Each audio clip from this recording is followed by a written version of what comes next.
Hello, Carissa. Hello, Doug. Nice to meet you. Nice to meet you as well. Lots of things to talk about, including, frankly, some shows I've never heard of, but one I do know about. But let's go through this ATX Television Experience Festival that occurred in Austin, Texas earlier in the month. What's this all about anyway? Well, it's a festival that two young women had started in Austin because of their love of television, and it's grown by leaps and bounds over the past 6 years. So what Now exactly? they have some really great shows. So what actually transpires during this festival anyway? There are panels, and a lot of fans go down there. It's about 6 or 7 different sites in the city of Austin are taken over by the film festival, and there are stars all around town hanging out and having a good time. And it's a much more laid back festival than things like Comic-Con. Yeah. So, people are actually enjoying themselves and having dinner and getting drinks and doing things like that and walking the streets. Let's talk about a couple. Cool. Let's talk about a couple of shows that I'm not too terribly familiar with, but I'm not a huge consumer. Fear the Walking Dead. What's this show about? And it's coming back, as I understand it. Well, have you ever heard of The Walking Dead? Yes. Okay, well, this is a spinoff.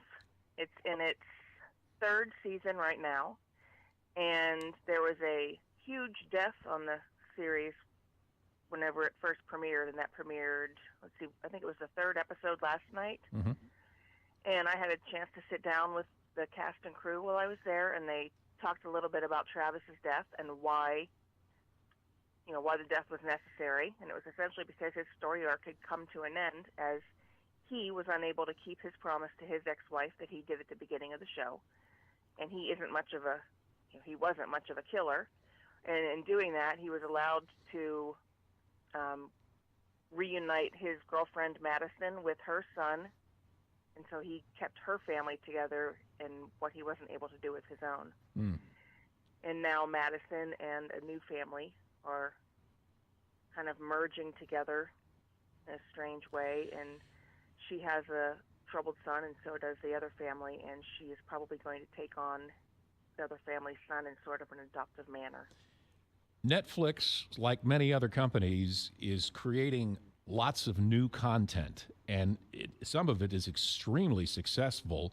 I guess the question is, Glow, which is a new program, what's it like? And I understand you sat down with some folks who are on the program or know a lot about it then. Yes, Glow stands for Gorgeous Ladies of Wrestling, and it was an actual thing that was set in the 80s. There used to be a wrestling show in the 80s that was on TV, and because the wrestling WWF at the time was huge, somebody decided, let's get the ladies in the ring. And now this is kind of going back to the 80s and taking a look at how that all began. And it stars Allison Brie, Betty Gilpin, and Mark Maron, among a whole host of others. And the first season is just the very, very early stages of getting the ladies together and bringing them as, making them a team, and how the women got there, what their choices are. And it's not only very funny, but it's inspiring. And the women, Allison Brie and Betty Gilpin, were there along with one of the showrunners. Interesting. And, they actually did get in the ring. And other than some of the really scary stunts, they did it themselves. Good grief. So that's something to look forward to. And Yeah. They said it was really, really interesting because they could learn how to move their bodies in different ways and really take control of themselves. And it was a really interesting experience for them. You had to sit down with Dean Norris with the TNT show Claws. And by the way, that interview is up on tvfanatic.com. What was that like? Oh, my gosh. He is just like the best guy. He's so funny. We just laughed for 20 solid minutes. 20 solid minutes. He is so funny. And if you haven't watched Claws on TNT, he plays a fellow named Uncle Daddy. And his name is as bizarre as the character. He's a very flamboyant, bisexual man who equally loves his husband and young boys. Oh, good grief. The dark humor is just hysterical on the show, and it's just a character who's unapologetic and he gets to work alongside Niecy Nash, who has also just been absolutely on fire lately. She really came into her own on Scream Queens and stole all the scenes in the first season of that series. And the last thing that I want to touch on is that the Gong Show is returning this week. And who's the host of the program now? The host of the program is Tommy Maitland. Tommy Maitland is a guy from the UK who says things like cheeky monkey. Yes. And if you remember who said that, that would be Mike Myers in all of his British disguises.